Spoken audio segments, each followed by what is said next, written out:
السلام علیکم ویورز، آج کی ویڈیو میں ہم بات کرنے جا رہے ہیں ڈرامہ جان نثار کے بارے میں، جو کہ بہت ہی زیادہ انٹرسٹنگ ہونے جا رہا ہے۔ جی ہاں، اماں سائی غزنوی کو کہتی ہیں کہ تمہارے سامنے کشمالہ بچے اور تمہاری پوری فیملی ہے، لہٰذا تمہیں یہ ماننا ہوگا کہ تم نے جو انتخاب کیا ہے اس میں تم نے بہت بڑی غلطی کی ہے۔ اس لیے اب پریشان ہونے کی بجائے جو پیچھے ہو چکا ہے اسے بھول جاؤ اور اپنی نئی زندگی کا آغاز کرو اپنے بیوی بچوں کے ساتھ۔ دعا تمہارے قابل تھی ہی نہیں، تم نے صرف اور صرف ضد میں آ کے اس سے شادی کی تھی، لیکن بہرحال جو ہو کچھ ہو چکا ہے تم اسے بھول جاؤ۔ اگلے سین کی جانب بڑھنے سے پہلے میرے چینل کو لائک، شیئر اور سبسکرائب کرنا مت بھولیے گا۔ جی ہاں، ساتھ ہی سنبل کچن میں کام کر رہی ہوتی ہے تو ہزر کی بہن آ کے کہتی ہے کہ تم انتہائی ہی سست ہو، کوئی کام تم سے وقت پہ نہیں ہوتا۔ دوسری جانب دوسری بہن کہتی ہے کہ یہ سست ہونے کے ساتھ ساتھ بہت بڑی ڈرامے باز ہے، انہی ڈرامے بازیوں کی وجہ سے تو اس نے میرے بھائی کو پھنسایا ہے۔ یہ سب سننے کے بعد سنبل کہتی ہے کہ آپ لوگ کوئی موقع جانے نہیں دیتے مجھے باتیں سنانے کا، آخر میں نے آپ لوگوں کا بگاڑا ہی کیا ہے۔ یہ سننے کے بعد اس کی ساس کہتی ہے کہ تم تو چپ ہی کر جاؤ، یہ مظلوم بننے کی ضرورت نہیں ہے، ہم جانتے ہیں کہ تم کتنے پانی میں ہو۔ یہ سب کچھ سننے کے بعد سنبل اپنا سامان پیک کرتی ہے اور فوراً سے اپنے مائکے چلی جاتی ہے۔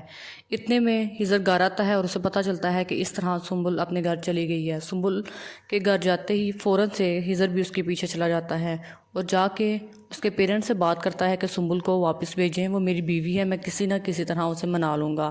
یہ سننے کے بعد سرفراز فوراً سے غصے میں آ جاتا ہے اور کہتا ہے کہ وہ میری بہن ہے اور تم اس سے دور رہو۔ یہ سننے کے بعد ہزر کہتا ہے کہ تم تو اپنی بکواس بند ہی رکھو، کیونکہ تم نے جو کچھ فضا بھابی کے ساتھ کیا ہے تمہیں تو شرم سے ڈوب جانا چاہیے۔ اتنے میں دونوں کی ہاتھا پائی شروع ہو جاتی ہے اور وہ بات وہیں کی وہیں رہ جاتی ہے۔ تو دوسری جانب دعا کو طلاق ابھی تک نہیں ہوئی ہوتی۔ یہ سب کچھ دیکھنے کے بعد کشمالہ جعفر سے پوچھتی ہے کہ جعفر اگر اس میں تمہارا ہاتھ ہوا تو میں جو تمہارا حشر کروں گی تم وہ یاد رکھو گے۔ یہ سب کچھ سننے کے بعد جعفر خاموشی اختیار کرتا ہے اور وہ کچھ بھی نہیں کہتا اور کہتا ہے کہ میں اس میں کچھ بھی نہیں کر رہا، نہ میرا کوئی قصور ہے، وکیل اس ملک سے باہر ہے، اس لیے دعا بی بی کو طلاق میں دیر ہو رہی ہے۔ ساتھ ہی کشمالہ کہتی ہے کہ مجھے نہیں پتا، کسی دوسرے وکیل کا انتظام کرو، لیکن دعا کو طلاق میں دیری نہیں ہونی چاہیے، میں جلد از جلد دعا کو طلاق یافتہ ہوتے دیکھنا چاہتی ہوں اور غزنوی کی زندگی سے دعا کو باہر پھینکنا چاہتی ہوں۔ غزنوی صرف اور صرف میرے تھے، میرے ہیں اور میرے ہی رہیں گے۔